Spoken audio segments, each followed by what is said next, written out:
What's up mga sombreros? Ito mga native na manok naman ang ating gagawing recipe. Wow, recipe mga sombreros.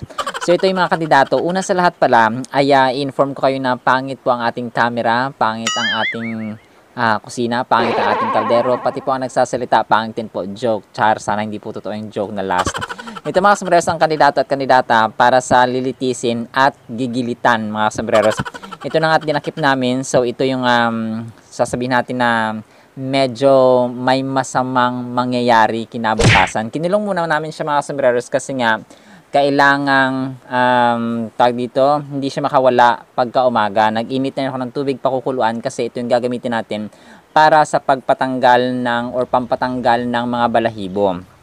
Ito yung aming pugon at saka si nanay, so hati-hati kami dito ng gawain mga sombreros. Si nanay nagigilit at siya rin po ang magkakatay or maghihiwa-hiwa na mga mamaya. So ang dugo hindi namin kinakain, so hindi dahil sa religion because it's biblical, kasi nga there is life in the blood. Alright, so yan po yung sa Biblia, because dahil nga tinubos tayo ni Lord Jesus Christ sa dugo, at saka yun yung parang pinambayad ng ating mga utang, kung kaya tayo po ay naging malaya na from the bondage of sin.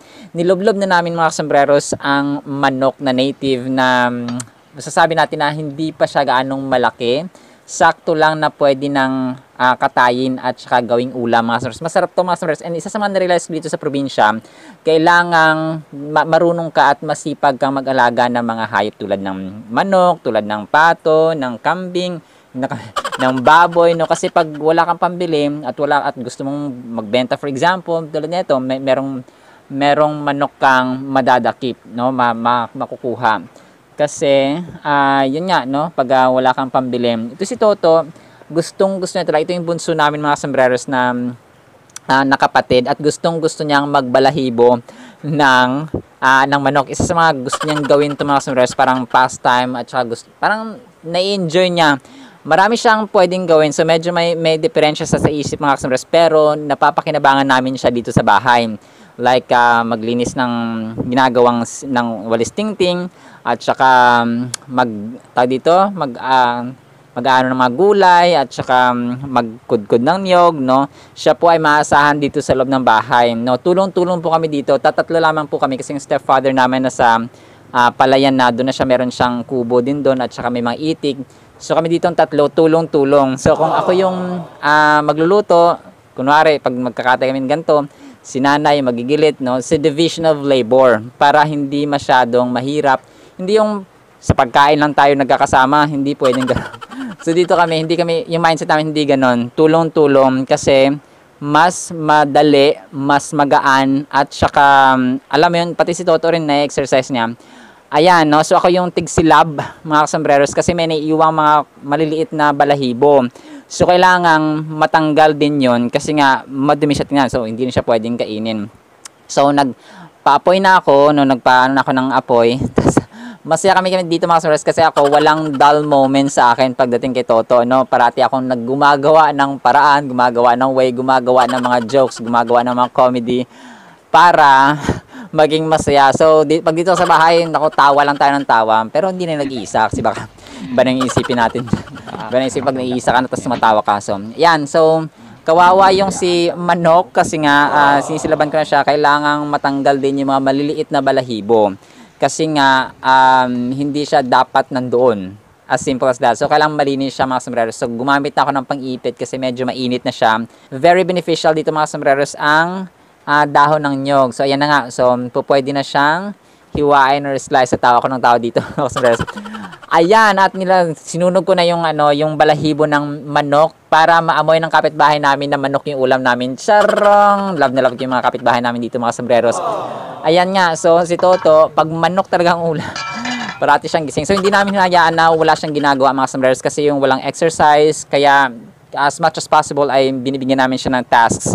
So, yan na, ginagawa na ni nanay ay siya na yung naghihiwa. Tapos ako mamaya ay magluluto.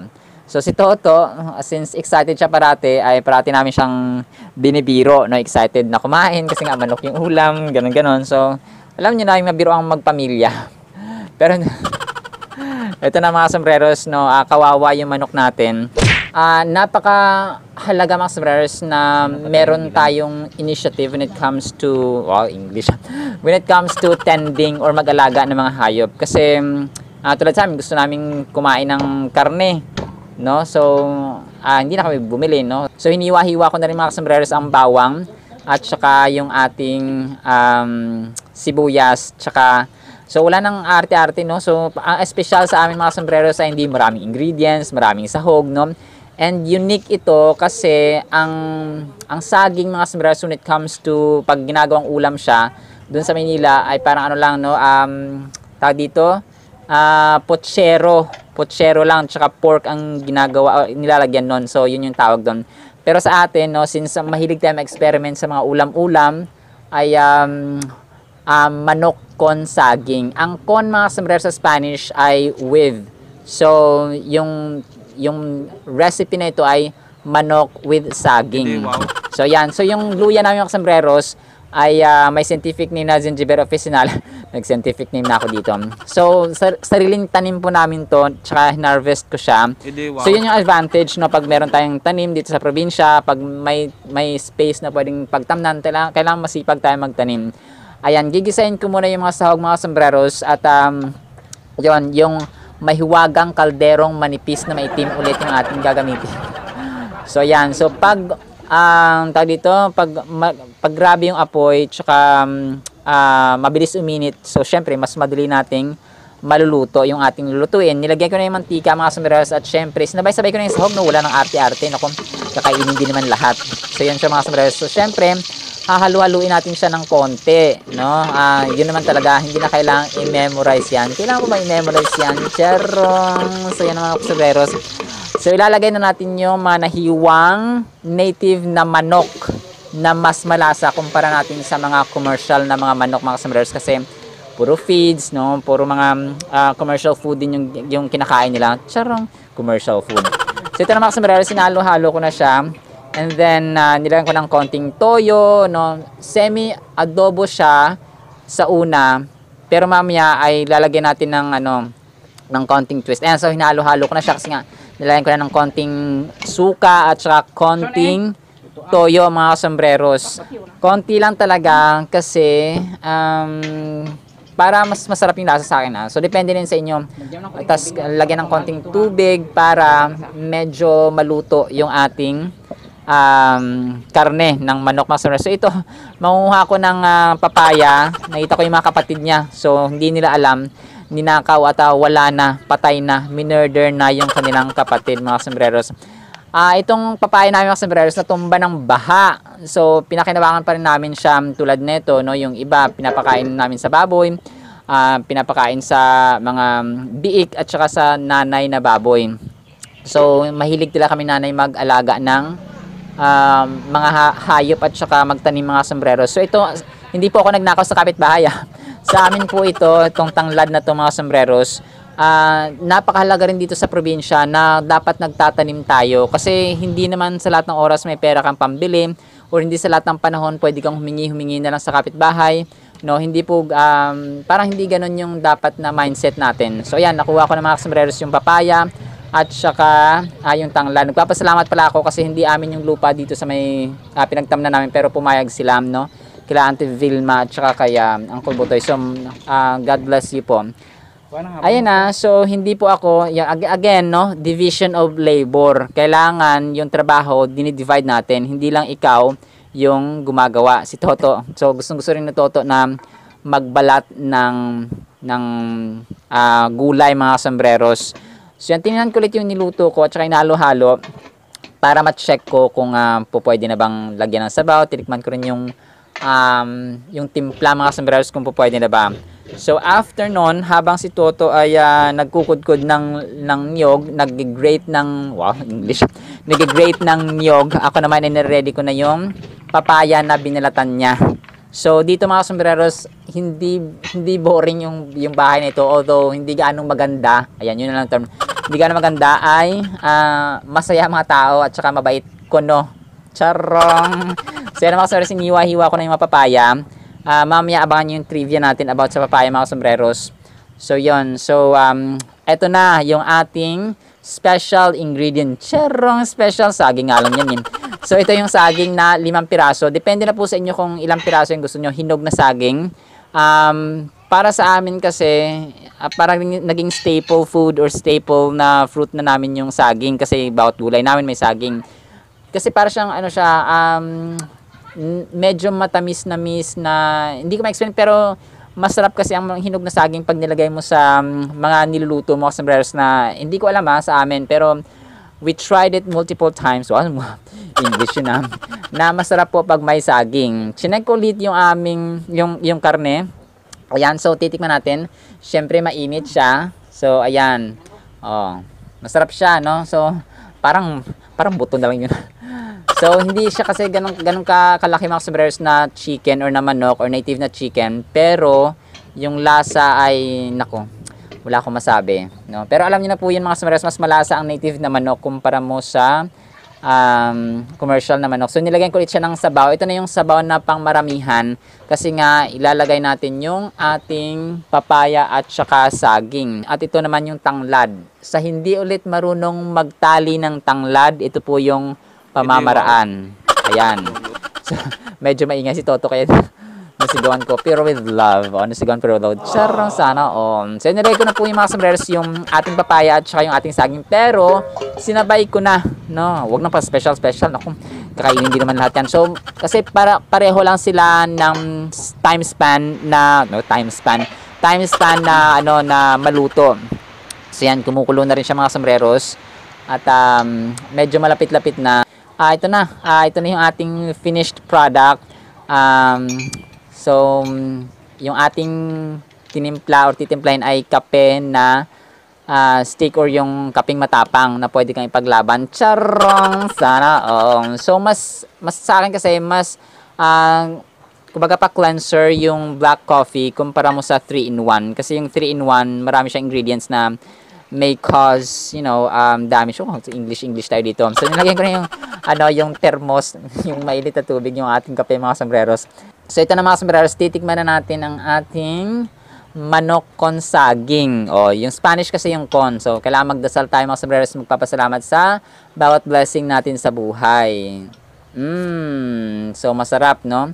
Hindi na ako nakasigaw dyan kasi nga naka-voice over tayo mga sombreros. Pero masarap siya. And then, yung saging na manamis that added flavor. Wow, English yun. Added flavor to our recipe. So, nasa sa inyo na yung mga sombreros hindi po ako namimilit dito. So, kain po tayo.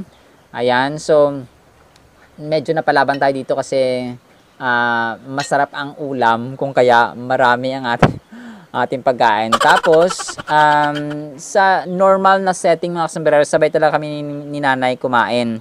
So, nag-shoot lang ako ng konti dito, tapos sabay kaming kumain dun sa sala. Sala. May sala pa pala. So, yan mga sombreros. Tapos, ako talaga yung nagsiserve, no? Kasi love ko talaga yung serving. Love ko yung parang gusto kong pinaglilingkuran ang mama ko. Sana, So, yun. So, kasi hindi tayo forever dito sa mundo. That is why kailangan nating paglingkuran, pagsilbihan ng ating magulang. Hindi yung parating sila yung naglilingkod sa mga anak, ganon. Dapat nagsermon na ako dito. So yan, so nag-inom ako ng kape mga sombreros. So parang kape is life dito sa amin kasi bawat kain may kape. So parang hindi makukumpleto yung aming hapagkainan kapag walang kape. So parang nagdadagdag din siya ng flavor. Tapos nakalimutan ko, meron pala kaming tundan. Finlex lang yan mga sombreros pero masarap siya. Malaking tundan, fresh from the farm. Sana all fresh. So yun nga. So masarap siya mga sombreros, no? Try nyo lang na lutuin.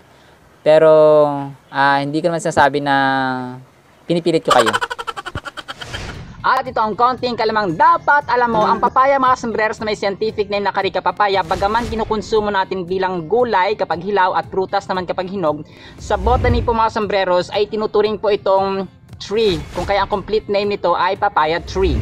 Kapag ikaw ay may problema sa iyong bowel movement or pagtunaw ng iyong pagkain sa tiyan mga sombreros, ang hinog na papaya ay mainam kainin upang tulungan na magiling, no, matunaw ang iyong pagkain sa tiyan kasi yung meron siyang papain or enzymes mga sombreros na tumutulong upang tunawin ang ating mga pagkain sa tiyan na kapag hindi tayo makapagbawas ay alam niyo na po ang mangyayari, ha? Ang ibang papaya mga sombreros kapag nahihinog ay may kulay red-orange or orange-red. Ito ay dahil meron itong chemical composition na tinatawag nating carotenoids na accumulation naman or pinaghalo-halong lycopene, beta-carotene at saka B-cryptosantine. At ito rin yung mga dahilan mga sombreros kung bakit ang carrots, ang cantaloupes at iba pang mga prutas or gulay ay may ganitong kulay, no? Orange or red-orange.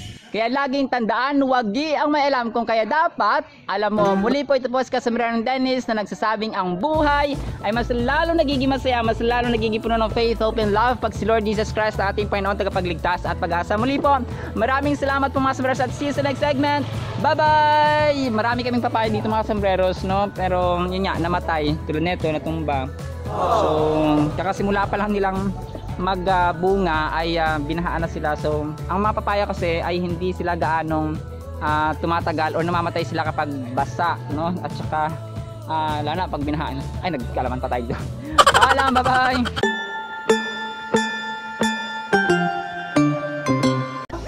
Hi, my name is Kebricyclopedia, short for Kasombrerong Britannica Encyclopedia Wikipedia.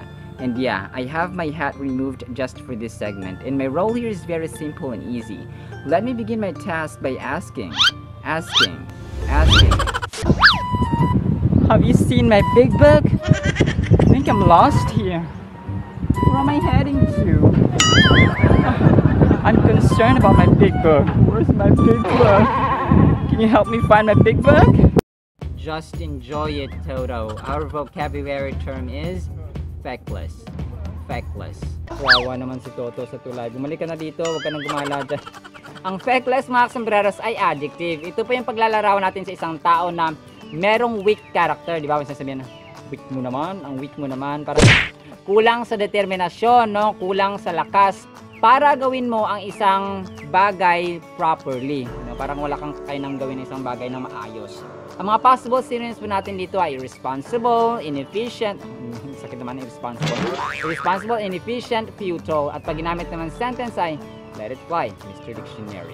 Toto described by Marcella as a feckless father to their only one daughter. Feckless. Marcella.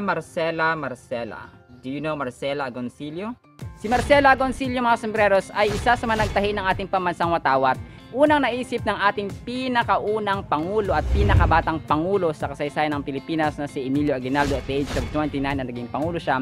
Siya po ang unang nakaisip na gawin ang ating pambansang watawat. Kung kaya kasama si Lorenza, kasama ang pamangkin ni Jose Rizal na si Josefina Herbosa de Natividad, or sa ibang aklat ay Delfina Herbosa de Natividad, ay tinahin ng tatlong ito, no?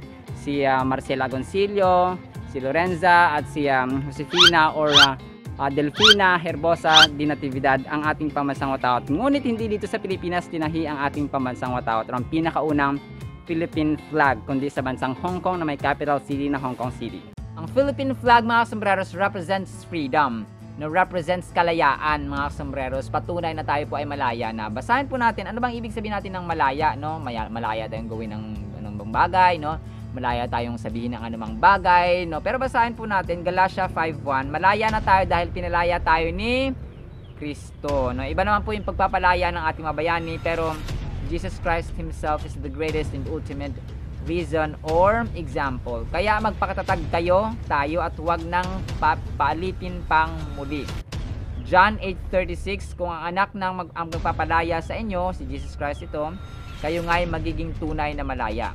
Galatia 5:13-15, mga kapatid, tinawag kayo upang maging malaya, no? Tinawag tayo para maging malaya. Ngunit huwag naman ninyong gamitin ang inyong kalayaan upang masunod ang hilig ng laman, kundi maglingkod kayo sa isa't isa sa diwa ng pag-ibig. Sapagkat ang buong kautusan ay nauwi sa isang pangusap, ibigin mo ang iyong kapwa gaya ng pag-ibig mo sa iyong sarili. Ngunit kung kayo'y nagkakagatan at nagsasakmalang parang mga hayop, ouch, mag-ingat kayo at baka tuluyan ninyong sirain ang isa't isa. 2 Corinthians 3:17. Ang Panginoong binabanggit dito ay ang Espiritu, at kung nasa ang Espiritu ng Panginoon ay mayroong kalayaan. Merong kalayaan tayo sa mundo mga sombreros, no? At ang level na yon ay pwedeng yung kalayaan natin na pinalaya tayo ng mga timabayani dati dahil sa pananakop na mula sa pananakop ng mga banyaga. Pero yung kalayaan ni Jesus Christ, it's personal, no? May mga tao kasing parang nakakulong sa guiltiness, no? Nakakulong sa galit, nakakulong sa past, nakakulong sa hindi maka-move on, no? Nakakulong sa isang bagay na parang doon na lang yung parang parating iniisip, no? Doon na lang umiikot ang mundo niya, no? Parang hindi po ganon. Ang kalayaan ni Jesus Christ is the ultimate freedom na dapat nating dinidesire sa buhay because it will free us from, alam mo yung mga bagay na pwedeng maggapos or gumapos or magtali sa ating isipan, sa ating actions, and so on. Kung kaya napakahalaga po mga sombreros na nagbabasa po tayo ng Biblia. So, let's read, love, and obey what's in the Holy Bible. Ang inyo nakikita mga sombreros ay ang anahaw, ang ating pambansang dahon. May scientific name na Saribus rotundifolia at may English names na roundleaf fountain palm at saka footstool palm. Kung mapapansin mga sombreros ay bilog kasi siya kaya tinatawag siya na roundleaf fountain palm. Marami itong gamit, no, sa mga hindi nakakaalam. Pwede itong gawing abaniko. Nung unang panahon, wala pang pamaypay. So, ito yung parang fan or electric fan nila, no, mano-mano nilang pamaypay, mga sombreros. Pwede na itong ornament or palamuti sa loob at sa labas ng bahay. At pwede na itong gawing pawid, no. Ginagawa siyang parang atip sa bubong ng mga bahay kubo or lalo na dito sa probinsya, mga sombreros. Pwede na itong pang-wrap, no, pang balot, mga sombreros. Lalong-lalo na sa mga barangays, mga gatong remote areas. Ayan, so remote talaga tayo dito mga sombreros. Pero alam niyo ba mga sombreros na wala pang official law or batas talaga na nagpapatunay na ito po ang ating pambansang dahon. Maliban dito, sila Dr. Jose Rizal bilang national hero, ang bangus bilang pambansang hayop or pambansang isda, ay wala pong official law na nagpapatunay na sila po ang ating mga pambansang simbolismo, no?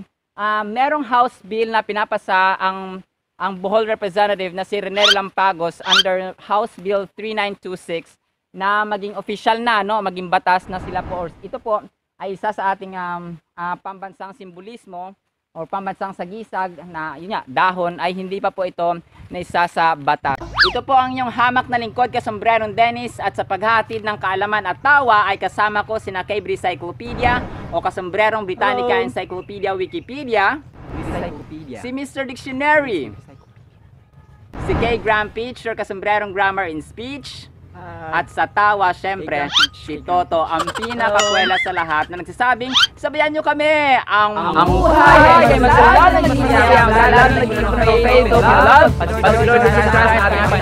pag-asa. Muli po, maraming salamat po mga sombrero sa mga sumasama sa learning, sa wisdom, sa knowledge. Maraming salamat po at see you sa next segment. Bye-bye!